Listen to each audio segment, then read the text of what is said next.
Schedule के बाद सबसे इंपॉर्टेंट थिंग आती है जो आपकी जैक दिल्ली की चॉइस फिलिंग्स है। ठीक है, चॉइस फिलिंग्स में आपको नंबर 1 पे आपको प्लेस करना है। काफी स्टूडेंट्स पूछते हैं मैम डीटीयू को प्लेस करेगी एनएसयूटी को प्लेस करें, लेकिन मैंने जो यहाँ पे प्रायोरिटीज डिसाइड करी है मैं आपको वो बता देती हूँ। Hello students, welcome to our YouTube channel the मेंटा। जैक दिल्ली की काउंसलिंग्स में जितने भी स्टूडेंट्स पार्टिसिपेट करना चाहते हैं तो सबसे पहले मैं बता दूं, जो सारे बच्चे दिल्ली को बिलोंग करते हैं या फिर अदर स्टेट को बिलोंग करते हैं वो सारे ही बच्चे इन काउंसलिंग्स के लिए अपीयर हो सकते हैं। और इसकी जो डेट्स है, शेड्यूल है, वो सारा आज हम डिस्कस करने वाले हैं। काफ़ी सारे स्टूडेंट्स तक इन्फॉर्मेशन पहुंच नहीं पाती है जिसकी वजह से बच्चे फॉर्म अप्लाई नहीं कर पाते हैं। तो जैक दिल्ली की जो डेट्स है वो काफ़ी आपको लंबा टाइम पीरियड मिल रहा है अप्लाई करने के लिए एप्लीकेशन फॉर्म को। और स्टूडेंट्स फर्स्ट राउंड में भी अगर आप अप्लाई नहीं भी कर पाते हैं तो आप सेकेंड राउंड, थर्ड राउंड या फिर स्पॉट राउंड तक फ्रेश रजिस्ट्रेशंस कर पाएंगे, लेकिन फर्स्ट राउंड में अपीयर हो जाए ज़्यादा अच्छा है।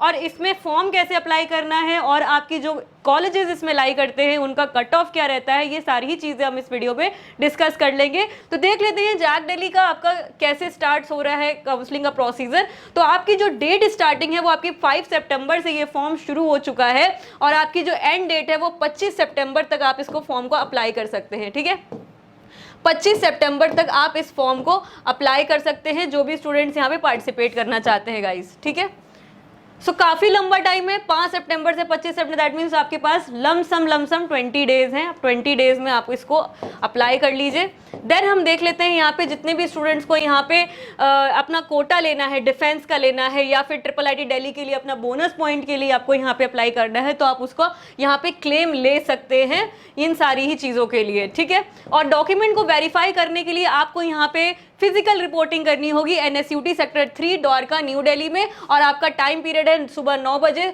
सितंबर 26 को बोनस पॉइंट लेने के लिए। और आपका कश्मीरी माइग्रेंट है तो भी, आप डिफेंस के हैं तो भी आप यहाँ पे आके अपना यहाँ पे प्रायोरिटी वाइज यहाँ पे आप ले सकते हैं वेटेज।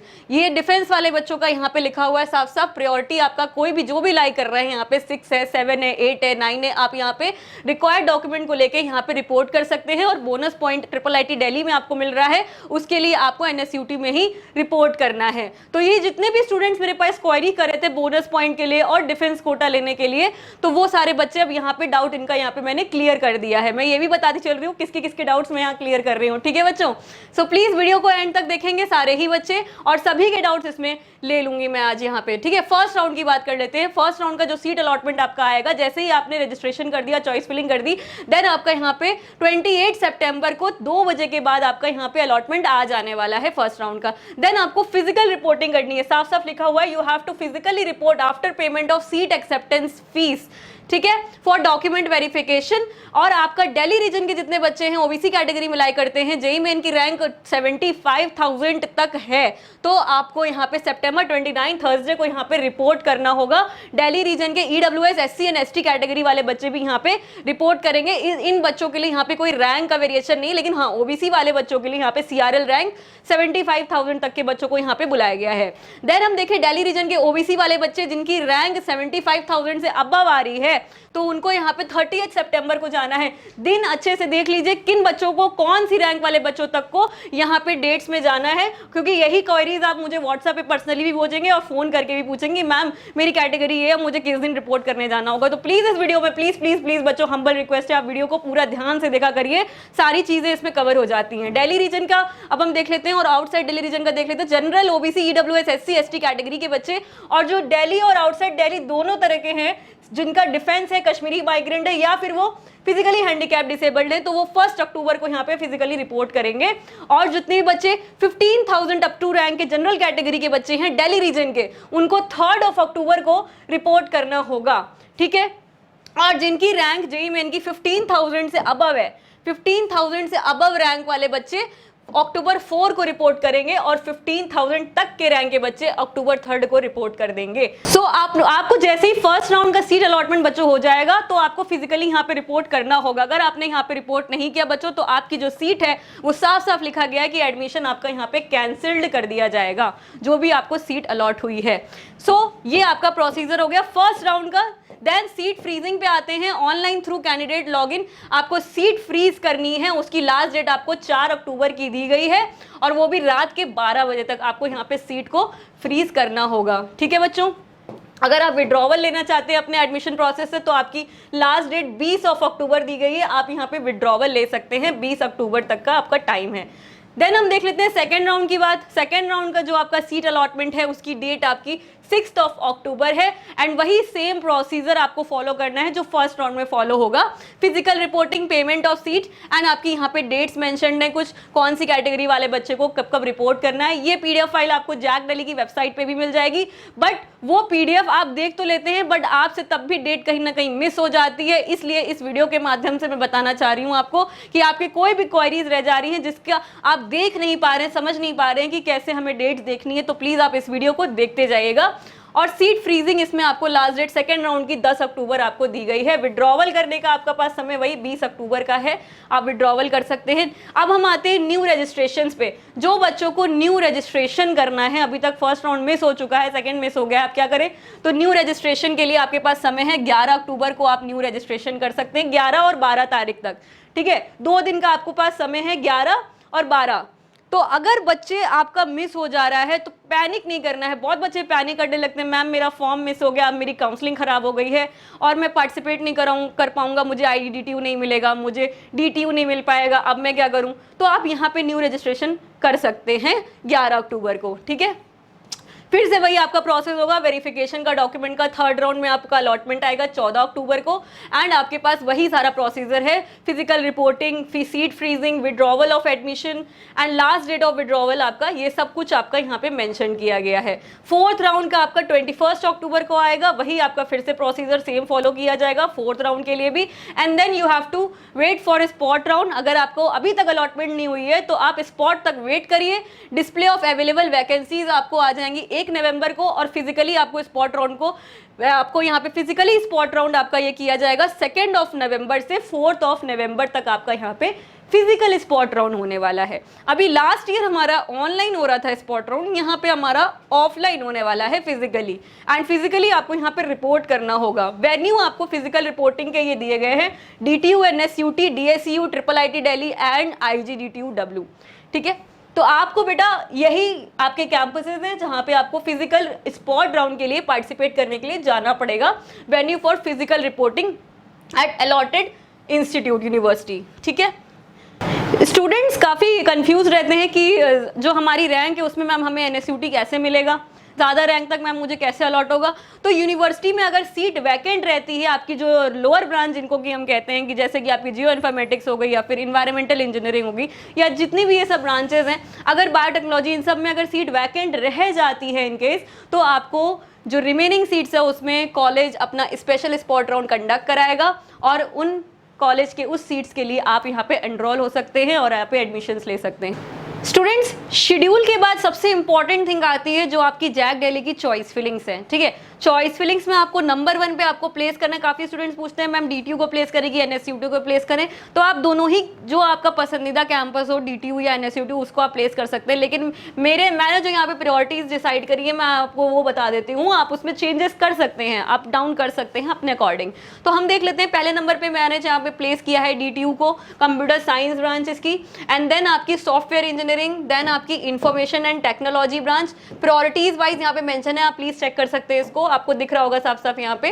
देन मैं इसकी PDF भी शेयर कर दूंगी डिस्क्रिप्शन बॉक्स में, आप उसको डाउनलोड कर लीजिएगा और उसके अकॉर्डिंग भी अपनी चॉइस फिलिंग्स आप कर सकते हैं बच्चों। ठीक है, तो कोई भी आपको इतना डिटेल में वीडियो नहीं देगा विद चॉइस फिलिंग एंड आपके शेड्यूल के साथ। तो बच्चों इसीलिए इस वीडियो को शेयर करना ज़्यादा से ज़्यादा स्टूडेंट्स और अपने फ्रेंड्स तक। ठीक है गाइस, तो देख लेते हैं आगे। ECE ब्रांच आपकी 4th नंबर की प्रायोरिटी में है, इलेक्ट्रिकल इंजीनियरिंग आपकी 5th नंबर की प्रायोरिटी में है, सिविल इंजीनियरिंग आपकी DTU की 6th नंबर की प्रायोरिटी में है। हाँ, अगर आपको CSIT ECE अगर लेना है तो आप यहाँ तक अपनी स्टॉप कर सकते हैं और NSUT की आप अपनी प्लेस कर सकते हैं मेन कैंपस की इसके ऊपर। ठीक है, बट फिलहाल मैं यहाँ पे DTU की ही आपको बता देती हूँ सारी। मैकेनिकल की 7th प्रायोरिटी है, केमिकल की 8, mechanical engineering with specialisation in automotive engineering आपकी 9th नंबर की प्रायोरिटी में प्लेस किया गया है।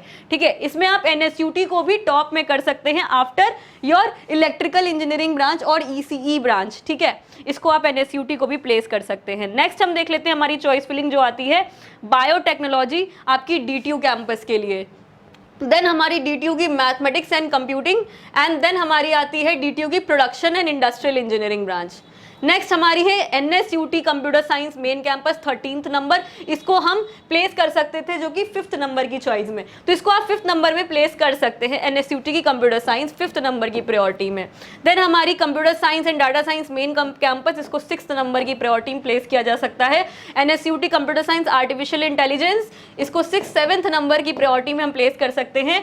IT ब्रांच 8th नंबर की प्रायोरिटी में, एंड हमारा NSUT का main campus IT network and information security हमारी 9th नंबर की प्रायोरिटी में हमें प्लेस करना है। देन हमारी ECE ब्रांच हमारी 10th नंबर की प्रायोरिटी हो जाएगी, ठीक है। तो ये हमारी प्रायोरिटी लिस्ट हो गई हमारी NSUT एंड DTU कैंपस के लिए। NSUT और DTU की जो मैंने चॉइस फिलिंग अभी आपको बताई है, तो इसी के अकॉर्डिंग आपको अपनी चॉइस फिलिंग्स प्लेस करनी है। अब बात रह गई IIIT दिल्ली और IGGTW और DSU को कहाँ प्लेस करें, तो बच्चों इसके लिए पूरी कंप्लीट PDF फाइल आपकी चॉइस फिलिंग की डिस्क्रिप्शन बॉक्स में मैं मेंशन कर दूंगी, आप उसको डाउनलोड करके अपनी चॉइस फिलिंग्स कर सकते हैं। और इसमें हम कट ऑफ भी थोड़ा सा देख लेते हैं। हमारा जैसे DTU का जो 11th राउंड में बच्चों कट ऑफ गया था हमारा computer science computer engineering branch का, वो हमारा जनरल कैटेगरी में अगर हम दिल्ली रीजन को बिलोंग करते हैं तो 11th राउंड में हमें ये 8,422 तक हमें ये अलॉट हुआ था, और हमें ECE ब्रांच 20,000 रैंक तक ऑलमोस्ट अलॉट हुई है जनरल कैटेगरी के बच्चे जितने भी हैं। और सिविल इंजीनियरिंग ब्रांच हमें यहाँ पे 55,000 रैंक तक मिली है, और हमें लमसम 76,000 तक इन्वायरमेंटल इंजीनियरिंग DTU में हमें मिल चुकी है।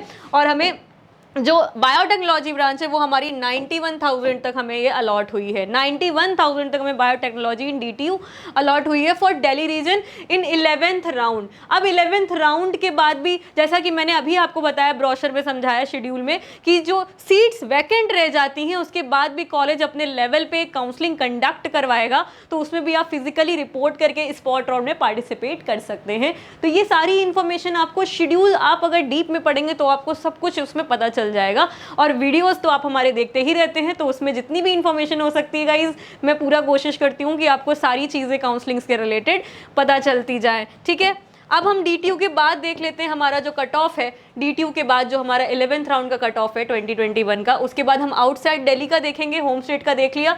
आउटसाइड दिल्ली में हमें कंप्यूटर इंजीनियरिंग 2400 रैंक तक मिली है, सिविल इंजीनियरिंग 33,000 रैंक तक मिली है 33,000, और बायोटेक्नोलॉजी में ये 46,000 रैंक तक जनरल कैटेगरी में अलॉट हुई है आउटसाइड दिल्ली रीजन के बच्चों के लिए, ठीक है। बाकी SC ST में अगर हम देखें तो ये 1,65,000 तक बायोटेक्नोलॉजी अलॉट हुई है बच्चों को। तो जितने भी SC के बच्चे हैं वो 1,65,000 तक ऑलमोस्ट यहाँ पे आउटसाइड दिल्ली वाले बच्चे यहाँ पे अपीयर हो सकते हैं और DTU जैसे कैंपस में एनरोल हो सकते हैं, ठीक है। नेक्स्ट हम देखें IGTW, जितनी भी गर्ल स्टूडेंट्स हैं उनको यहाँ पे mechanical and automation engineering branch lump sum 1,63,000 तक अलॉट हुई है लास्ट ईयर, और दिल्ली रीजन की अगर गर्ल्स हैं तो।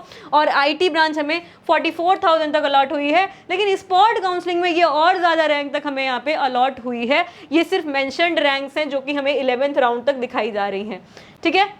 जो हम देखें अब आउटसाइड दिल्ली में तो हमें ये 52,000 रैंक तक मैकेनिकल एंड ऑटोमेशन IGGTW में अलॉट हुई है। और हमारी जब हम NSUT का देखते हैं तो कंप्यूटर इंजीनियरिंग हमें 5,000 रैंक तक ऑलमोस्ट अलॉट हुई है, 5,300। इलेक्ट्रिकल हमें 30,000 तक अलॉट हुई है, और बायोटेक्नोलॉजी हमें 1,25,000 तक अलॉट हुई है दिल्ली रीजन की, लेकिन स्पॉट राउंड में ये और ज़्यादा रैंक तक अलॉट होती दिखी है। नेक्स्ट हम देखें आउटसाइड दिल्ली में NSUT, तो हमें बायोटेक्नोलॉजी ब्रांच 39,000 तक अलॉट हुई है, लेकिन ये और ज़्यादा रैंक तक मिली है स्पॉट राउंड की काउंसलिंग्स में। तो बच्चों जितने भी कहते हैं कि हमें मैम NSUT DTU का कट ऑफ हमने देखा था और हमें तो मिल नहीं रहा है रैंक के अकॉर्डिंग, तो स्पॉट राउंड का जो होगा कॉलेज लेवल पे जो होगा फिजिकल रिपोर्टिंग जिसमें होती है उसमें ज़्यादा रैंक तक चांसेस रहते हैं बच्चों को मिलने के। तो जितने भी स्टूडेंट्स जैक दिल्ली की काउंसलिंग पार्टिसिपेट कर रहे हैं, फ्रेश काउंसलिंग्स में जो पार्टिसिपेट करना चाहते हैं, तो उनके लिए तो मुश्किल है कि यहाँ पे कुछ मिल पाए इससे ज़्यादा रैंक पे। बाकी स्पॉट राउंड में पार्टिसिपेट करने पे चांसेस रहते हैं, बढ़ जाते हैं, क्योंकि बच्चे सीट्स छोड़ देते हैं, दूसरे कैंपसेस उनको मिल जाते हैं अगर NIT के या फिर IIT के या फिर IIITs के, तो बच्चे यहाँ पे वैकेंट सीट लेफ्ट हो जाती है और स्पॉट राउंड्स तक में मिलने के पूरी चांसेस रहते हैं गाइज। तो ठीक है, ये हमारा कंप्लीट वीडियो था जैक दिल्ली का, पूरा कंप्लीट मैंने यहाँ पे कोशिश की आपको सारी चीज़ें डिटेल्स में देने की।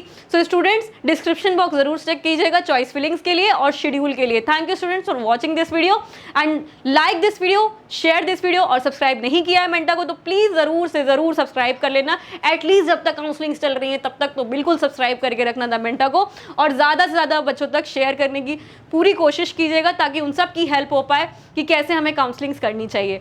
So students, thank you very much.